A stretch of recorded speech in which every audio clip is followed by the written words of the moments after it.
ইসলাম ধর্মে নারীদের অবস্থা সব মিলে সংক্ষিপ্ত কথা, নারী জন্ম হয় হচ্ছে কলঙ্ক, কুলক্ষণ, অমঙ্গল।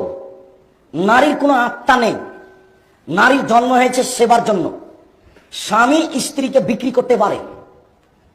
স্ত্রী হচ্ছে বাড়ির সম্পদ, জিনিসের মতো। নারী তার স্বামী থেকে অন্য কোথাও যেতে পারবে না, নির্যাতন চালালেও।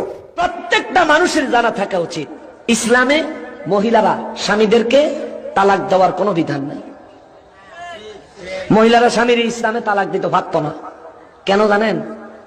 কিন্না লইছি তোরে, মাগনা না, দেন মহৎ দিয়া লইছেন না, কিন্না লইছি। আমি বেচা গেছি না, তুই বেচা গেছ। মহিলা তেঁতুলের মতো, তেঁতুলের মতো, তেঁতুলের মতো। ছোট্ট একটা ছেলে তেঁতুল খাইতেছে, আপনি দেখতেছেন, আপনার মুখ দিয়া লালা বাইর হবে। সত্য না মিথ্যা বলেন তো?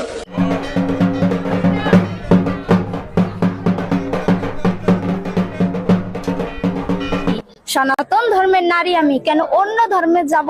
দেবীর মতন সম্মান কি আর অন্য ধর্মে পাবো?